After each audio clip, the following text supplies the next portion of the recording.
시청자 여러분 안녕하십니까? 황셰프의 요리교실입니다. 사상 최대의 불황이 다가오고 있다. 그래서 기업 부채, 국가 부채, 민간 부채가 지금 엄청나게 늘어나고 있다. 그래서 나라가 온통 그냥 빚으로 넘쳐나고 있다. 그런데 한편으로는 지금 명품점 앞에 줄을 섭니다. 백화점 명품관에도 또 명품 아울렛 앞에서도 특정 브랜드 앞에 긴 줄이 있어요.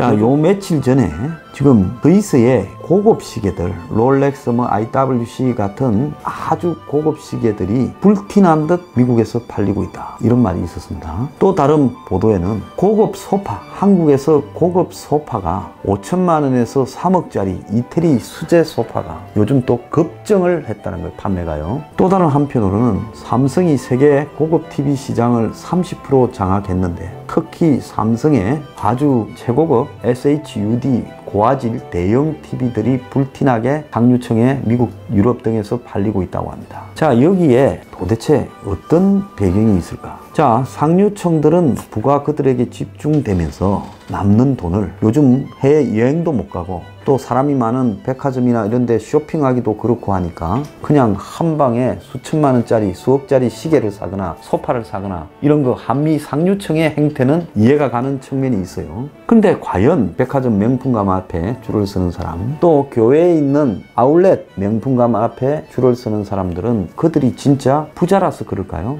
대한민국의 진짜 부자들 보고 백화점, 아울렛 등의 명품관 앞에 줄 서라고 하면 거기 창피하다면서 줄 설 사람이 하나도 없을 거라고 봅니다. 그럼 그 사람들은 부자가 아닐 건데 왜 실제 가치에 비해서 가격이 월등하게 높은 물건을 사려고 할까요? 여기서 가치하고 가격이라는 것은 가격은 내가 지불하고 사야 되는 카탈로그에 적혀 있는 그것이 가격이고요. 가치라는 것은 내가 1,000만 원 주고 샀지만 이게 진짜 1,000만 원의 값어치가 있느냐라는 부분이 가치겠죠. 근데 대다수의 명품들이 그 브랜드 빼고는 실제 가격이 가치보다 월등하게 높죠. 그러지 않습니까?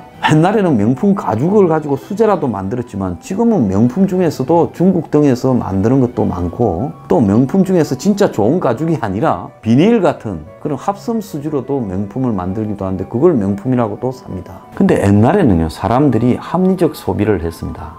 그래서 경제가 호황이 되면 좀 사치스러운 물건도 사고 이러다가 불황이 되면 이 소비를 절제하고 돈 쓰는 걸 아꼈죠. 근데 요즘은 불황인데도 특정한 부분에만큼은 그냥 돈을 아낌없이 카드를 끌고서라도 빚이지요. 쓰는 사람이 늘어났습니다. 이거 도대체 왜 이런 현상이 일어날까요? 립스틱 지수라는 말이 있습니다. 그러니까 어려울수록 호소한, 그렇지만 좀 작은 사치를 누린다. 미국에서 2001년 9.11 사태가 났을 때 사람들이 립스틱 이런 걸 주로 샀습니다. 2008년 금융위기가 났을 때도 그랬어요. 그래서 립스틱이나 이런 한국 돈으로 한 4, 5만 원 하는 걸 그래도 좋은 거 한 개 사는 게 서민들이나 평범한 사람들의 낙이다. 그래서 이런 거를 이제 흔히 소확행이라고도 이야기를 하죠. 근데 요즘 이게 달라졌어요. 요즘은 실컷 한 달 아르바이트를 해가지고 100만 원짜리 나이키 리미티드 에디션 레어템이라고 부르는 운동화를 사는 젊은 사람도 있고, 그 다음에 150만 원, 200만 원짜리 가방을 들고 다니려고 몇 달을 알바한 애들 있습니다. 근데 그런 애들이 집이나 그 자신의 환경이 그런 거를 살 수 있는 분위기냐? 전혀 아닌데도 고등학생 그리고 대학교 초년생들이 그렇게 소비를 합니다. 요즘 명품에 몰리는 것도 똑같은 심리라고 보는데요. 명품을 들므로써 자신의 현실을 잊으려고 하는 현상이 매우 강해지고 있다. 세상이 굉장히 어려워지고요. 어려워질수록 젊은 사람들도 경제적으로 별로 이렇게 부유하지 못한 사람들의 어려움은 더 가중되고 그들의 상황이 나아질 가능성은 없을 거라고 보입니다. 그런 사람일수록 더 명품에 빠져드는 측면이 있어요. 그래서 가끔 신문에 나는 범죄가 있습니다. 회사의 격리,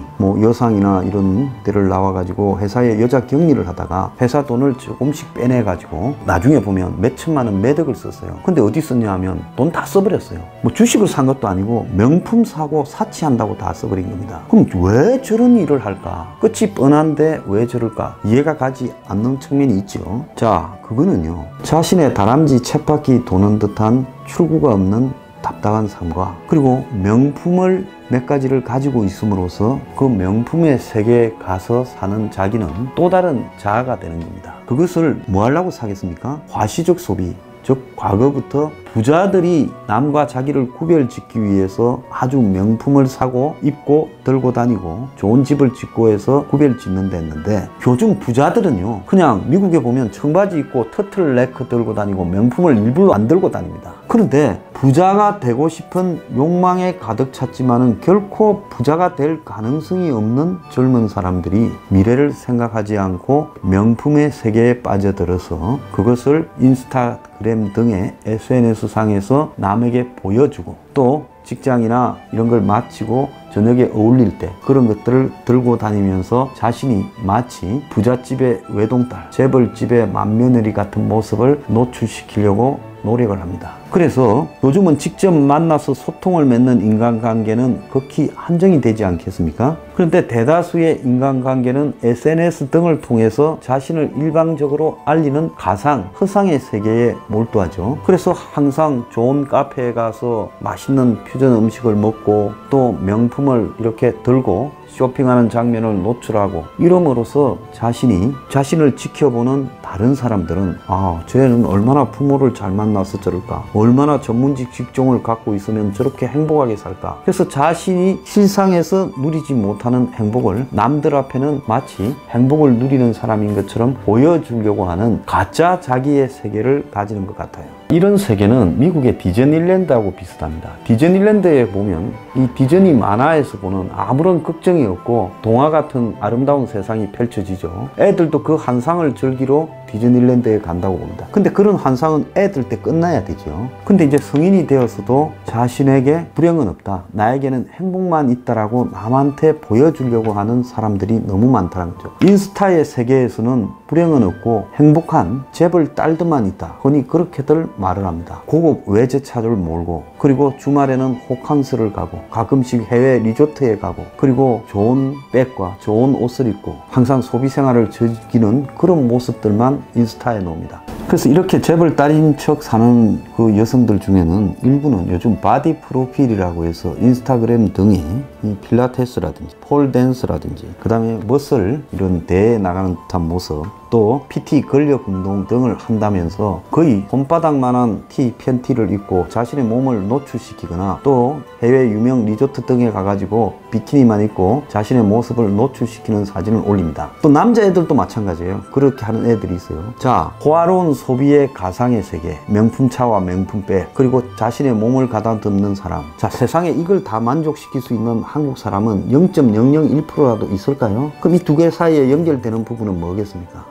자신의 명품 몸을 팔아서 명품 백과 명품 차를 탄다, 이렇게 연결되지 않겠습니까? 그럼 사람들이 그걸 보고 혹하죠. 남성들은 아주 몸을 가다듬으면 쭉쭉 빵빵 젊은 여성들을 보고 디렉트 메일 같은 걸 보낼 겁니다. DM을요. 또 여성들은 또 젊은 남자들을 보고 그렇게 할 거예요. 그러면서 엮어지는 관계의 끝은 어디에 있을까요? 그래서 제가 여기에서 말하는 것은 세상에 아름다운 것, 하고 싶은 것을 다 하고 이 세상을 천국처럼 즐길 수 있는 사람은 재벌의 딸도 별로 없다. 재벌의 딸은요, 그 나름대로 골치 아픈 일이 많아가지고 이런 SNS, 인스타그램 등에 자신의 생활을 잘못 올렸다가는 큰일 나기 때문에 그런 것을 절대 안 할 겁니다. 그래서 그런 데서 보이는 세상은 다 가식이고 허상이에요. 그래서 가식의 세계에 빠져 살다가는 결국은 언젠가는 그 가식이 바닥날 수 있는 순간이 올 수밖에 없고, 그 세상을 뒷받침하는 돈은 몸을 팔거나 사기를 치거나 그러지 않으면 결코 나올 수 없는 겁니다. 그래서 그 병이 깊어지기 전에 현실로 과시병을 끊고 명품 세계와 결별하는 것이 그래도 내 삶이 완전히 망가지지 않는 길이다, 이것을 여러분에게 말씀드리고 싶습니다. 자, 명품의 세계, 그것은요 소수만이 누릴 수 있는 거고 다수는 그것과는 관계없는 삶을 살아갈 수밖에 없는 것이 세상입니다. 오늘의 한마디, 명품 차를 타고 명품 백을 들고 명품 옷을 입고 명품 몸매를 만든다고 너네들 인생이, 너네들의 영혼이 명품인 것은 아니다. 안녕, 장수 아저씨야. 내가 한 3년 전인가 비트코인 붐이 한참일 때 젊은 사람들이 뛰어드는 데 대해 쓴소리를 좀 했지. 그러니까 젊은 사람들이 청와대에 청원을 넣어서 왜 비트코인을 규제하느냐, 꿈까지 이렇게 깨려고 하느냐. 그래서 내가 님이 먼 꿈을 비트코인에 거냐? 저거는 튤립 사기나 폰지 사기와 똑같은 거다. 근데 젊은 사람들이 어떻게 그런 데다가 청춘을 걸어서 한단 말이냐? 정신 차려라. 이 또한 휴지 조각이 될 거다 해서, 그리고 난 뒤에 폭락을 했지. 난리가 나고 자살 사태가 벌어지고 했지. 또 비트코인에 몰려들고 그렇게 야단이야. 이거 코로나로 인해 언택트가 유행한다 하니까 또 그걸 가지고 한번 베껴 먹을 꾼들이 세계적으로 분위기를 조성하는 거야. 결국 이 비트코인의 2차 붐에 너네들은 또 불나방처럼 뛰어들었다가 팔고 살 타이밍을 놓치면서 당하고 말 거야. 그래서 요즘 동학개미, 닌자개미, 로빈 후드 이래가지고 젊은 애들이 별의 말로 지금 영혼까지 끌어모아 가지고 주식 붐에 뛰어들었고, 또 나이가 조금 있는 30대는 무려 102조나 대출을 받아가지고 2년 동안에 아파트 2개에 뛰어들었다 그래. 그래서 이 사회가 젊은 나이에 그런데 뛰어드는 부분에 대해서 과거는 그렇게 하면 저 정신 나간 놈들이다라고 우리 때는 이야기했을 거야. 근데 이제 부끄러워하는 부분이 전혀 없이 이런 부분을 하는 것이 당연한 거다. 자, 나 같은 기성세대는 주식하고 집해서 다 돈 벌었다. 근데 왜 우리는 못하게 하냐? 그런데 아니야. 우리 세대에서도 이런 데 관여 안 하고 살아는 사람이 대부분이고, 그런 사람들이 보면 그래도 자신의 삶을 유지시켜 가기도 해. 그런데 이런 데 뛰어들어서 설치고 다니던 자들은 그 중에 극히 일부는 살아남았지만 나머지는 다 쪽팍 차가지고 노숙자 되고 그래. 자, 도박은 판돈이 큰 사람이나 정보를 많이 가지고 조작에 가담한 프로, 이 두 사람만 따는 거야. 자, 내가 판돈이 많으면 계속 걸어. 계속 걸다 보면 한 번은 따겠지. 그래서 판돈이 많으면 딸 수 있어. 근데 너네들 판돈이 있냐? 없잖아. 기껏 푼돈 가지고 하다가 그거 날리고 또 대출 받고 해가지고 카드 깡까지 해서 해. 그러다가 너네들은 골로 가는 거야. 또 어떤 사람의 주식은, 대한민국은 절대 공정하지 않아. 미국은 주식해. 많은 사람들이.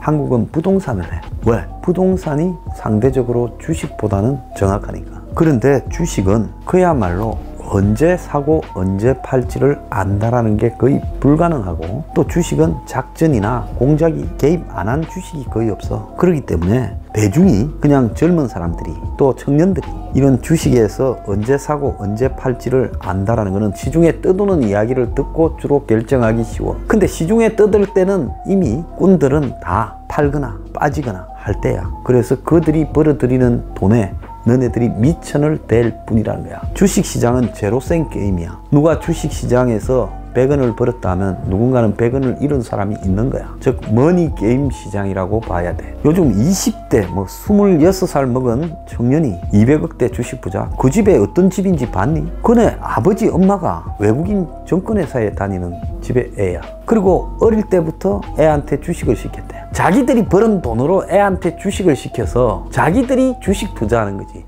그렇지만 결국 그거는 뭐야? 정려가 되지. 교묘한 형태의 정려일 가능성이 크다고 봐. 원래 한국의 돈 많은 부자들은 다 손자들한테 주식을 어릴 때부터 사줘. 그래서 조금씩 주식을 사주면서 마치 주식에서 벌어서 산 것처럼 하면서 자신의 재산을 세금을 내지 않고 교묘하게 정리하기도 해. 그래서 대학생 200억대 주식 부자, 그런 거 다 환상이니까 그런 일을 믿지를 말고 정신 차리기 바래. 그래서 주식은 대한민국에서는 노름판 도박장하고 똑같은 거야. 어나더 강원랜드라고 봐야 되는 거야. 자, 강원랜드에 가서 돈을 따는 사람은 그거는 그야말로 프로 도박꾼이거나 아니면 판돈이 많은 사람, 둘 중에 하나밖에 없다는 거야. 너네들은 개미도 못 돼. 초파리 정도 될까 말까 해. 그런데 너네들이 주식판에 뛰어들어서 돈을 딴다고? 간혹 가다가 소 뒷발치다 잡은 격으로 할 수 있어. 그러면서 젊은 애들이 이야기를 해. 요즘 이걸 들으면 나는 청춘이 도전하고 싸우고 이렇게 해서 자신의 미래를 만들어 가야지. 주식을 해서 돈을 벌어가지고 그걸로 또 부동산을 해서 또 돈을 번다. 내가 그 말을 듣고 이솝 우화가 생각이 나서, 이솝 우화에 보면 계란 장수 아줌마가 계란을 팔러 이고 가다가 아이고 계란이 이거 팔아서 뺑아리가 되고, 또 뺑아리를 사서 닭을 낳아서 닭이 또 팔아서 소를 사고 떼돈 벌겠네 하고 춤을 추다가 계란 다 깨먹지. 똑같은 이야기야. 어떻게 그렇게 어리석을 수가 있지? 그럼 너네들이 돈을 따는 동안에 평생 주식만 한 고수들이 너네들도 딸 만큼 쉬운 주식판을 이렇게 던져놨을까? 그것만 생각해봐도 너네들이 주식에 들어가서 돈 따지 못한다는 것은 기정사실이야. 그런데 어른들이 참 나쁘다고 생각을 해. 대학생들이 주식에 뛰어들고 젊은 청춘들이 주식에 뛰어드는 이런 것은 엄청나게 잘못된 거다. 이 주식판은 사기판이다라고 진실을 이야기를 해야지. 주식에 온갖 형태의 반칙들이 있어. 공매도라든지. 그래서 이 주식을 전문적으로 하는 집단, 또 주가 정보, 내부 정보 이용, 이런 것들을 통해 가지고 주식시장이야말로 공정한 경쟁이 되기가 거의 불가능한 거야. 몇 놈이 담합해서 몇 년 뒤에 자기가 인수할 회사를 위해서 몇 년간 가격을 눌러놓기도 해. 그리고 회사에서 요즘 바이오가 사기를 많이 치지. 진단키트 같은 호재를 만들어서 붕 뛰어. 여기에 정치권도 개입하기도 하고 최고 권력자도 개입하기도 해. 그래서 영혼까지 끌어모아서 투자해봤자 나중에 남는 거는 영혼까지 추락하는 거야. 그래서 이런 부동산이니 주식이니 이것은 결국 기득권들이, 가진 자가, 있는 자가 상대를 털어먹기 위해 만드는 노름시장이야. 여기에 뛰어들어서 이기지 못해. 난 하나 궁금한 게, 대통령까지 쫓아낸 나라에서 너네들이 지금 꿈이 없다고 떼를 쓰고 있잖아. 우리는 그러면 집도 못 사고 취직도 안 되고 어떻게 살아란 말이요. 이거라도 해서 돈 벌겠다. 자, 대통령까지 쫓아낸 나라에서 주식하지 말고 싸워서 너네들이 국가적 주택도 공급받게 하고 일자리도 국가가 창출을 하도록 하고 그렇게 투쟁해서 너네들 미래를 만들어가는 게 더 쉬울 거야. 어떻게 해야 될지 모른다고? 뉴핑 열심히 봐. 당도 만들잖아. 자, 같이 싸워 나가서 너네들이 미래에 희망이 있도록 만들려고 노력하는 거야. 영혼까지 끌어모아서 투자하지 말고 영혼까지 끌어모아서 싸우도록 해. 자, 밑에 전화번호 흘러가니까 모르는 거 있으면 연락해. 알감?